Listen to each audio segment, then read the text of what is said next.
Ya, saya tidak lari kemana-mana, Pak. Aman.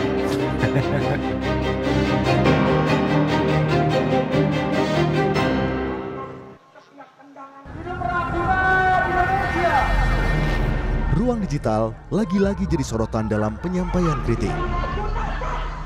Nama Ferry Irwandi, CEO Malaka Project dan konten kreator yang sering membahas soal isu sosial dan kerap mengkritik kebijakan pemerintah, kini sedang dalam bidikan patroli siber. Ferry yang kerap lantang menyuarakan pendapatnya di ranah siber, kini berada di sorot siber Mabes TNI. Seorang jenderal mengaku menemukan dugaan tindak pidana dari aktivitas digital Ferry dan bahkan telah berkonsultasi ke Polda Metro Jaya. Kasus ini bukan sekedar urusan hukum. Kasusnya membuat publik menyoroti di mana batas militer dalam kehidupan sipil dan bagaimana nasib kebebasan berpendapat di negeri ini. Di balik wajah muda dengan kata-kata lantang, ada jejak panjang perjalanan Ferry Irwandi.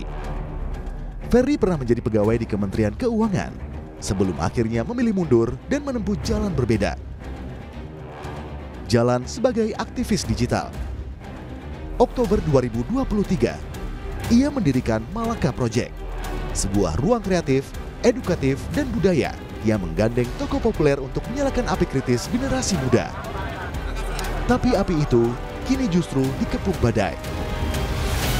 Komandan Satuan Siber Mabes TNI, Brigjen Juwinta Omboh Sembiring, menyebut telah menemukan indikasi tindak pidana dari aktivitas Ferry melalui patroli siber. Tanpa penjelasan rinci, sang jenderal memilih melangkah ke Polda Metro Jaya untuk berkonsultasi hukum. Kami temukan beberapa fakta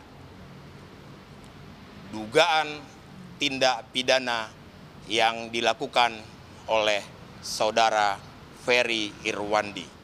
Sehingga atas dugaan tindak pidana tersebut, kami akan melakukan langkah-langkah hukum.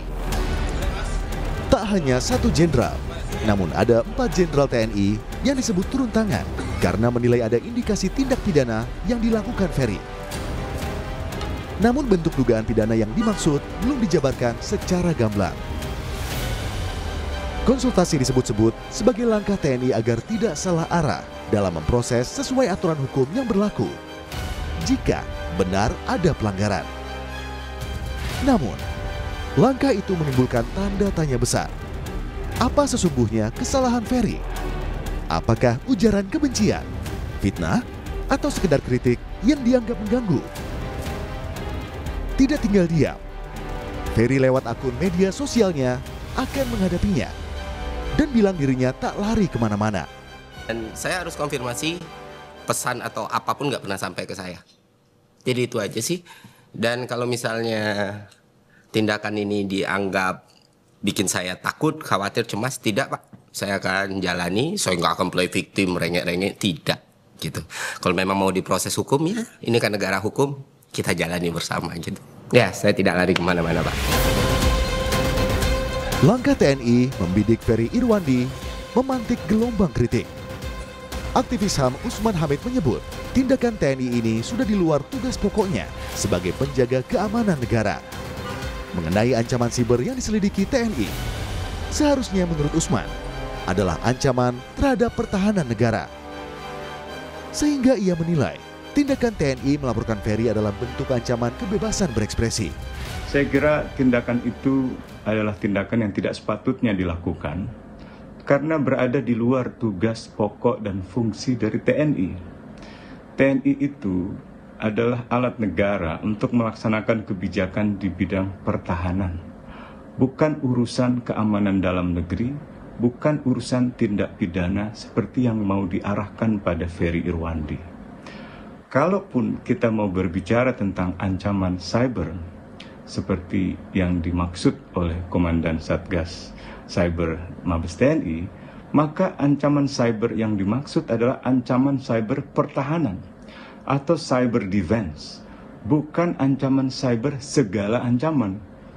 Kalau begini caranya, ini namanya ancaman terhadap kebebasan berekspresi. Berbeda pendapat dengan Usman, mantan Kepala Badan Intelijen Strategis TNI Soleman Ponto mengungkap pernyataan Ferry Irwandi bisa mengakibatkan bercerai-berainya bangsa. Sehingga TNI merasa difitnah. Namun pertanyaannya, pendapat yang bagaimana yang boleh disampaikan? Kalau pendapat ini dapat mengakibatkan bercerai-berainya bangsa ini, apakah iya boleh? Yang pertama, kalau pendapat itu mengandung fitnah, apakah itu boleh? Nah, kan itu pertanyaannya.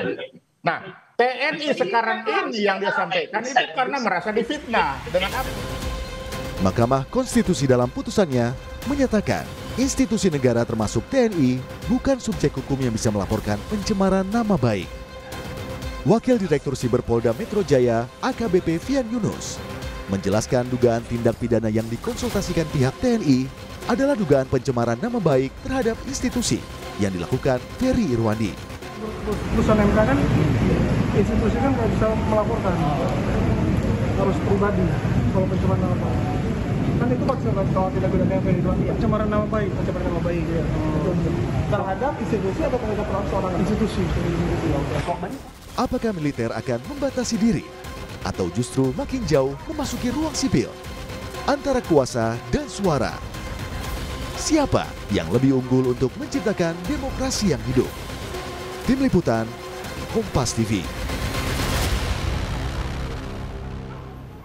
Saudara Kapuspen TNI Brigjen Freddy Ardiansah bilang bahwa konten Ferry Irwandi memiliki unsur berita bohong terkait pernyataan Ferry soal darurat militer.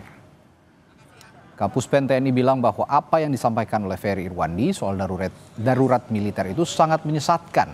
TNI juga berjanji akan selalu berada dalam koridor yang jelas, tegak lurus pada kekuasaan tertinggi negara, yaitu Presiden.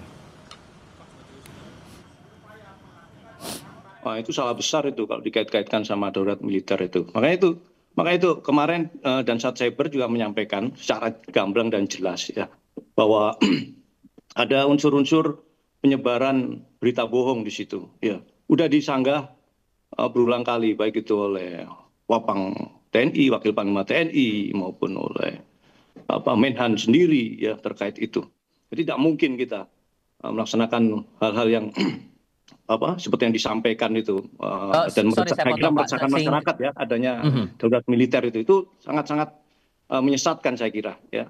Akan tetapi saya sangat berharap bahwa semuanya harus berlandaskan pada informasi yang valid, kemudian yang aktual. Jangan sampai semua berita-berita ataupun penyampaian-penyampaian itu yang sifatnya itu memanipulasi sebuah berita yang salah, itu jadinya akan memecah belah, ya kan? Kemudian mengadu domba dan memprovokasi saya kira.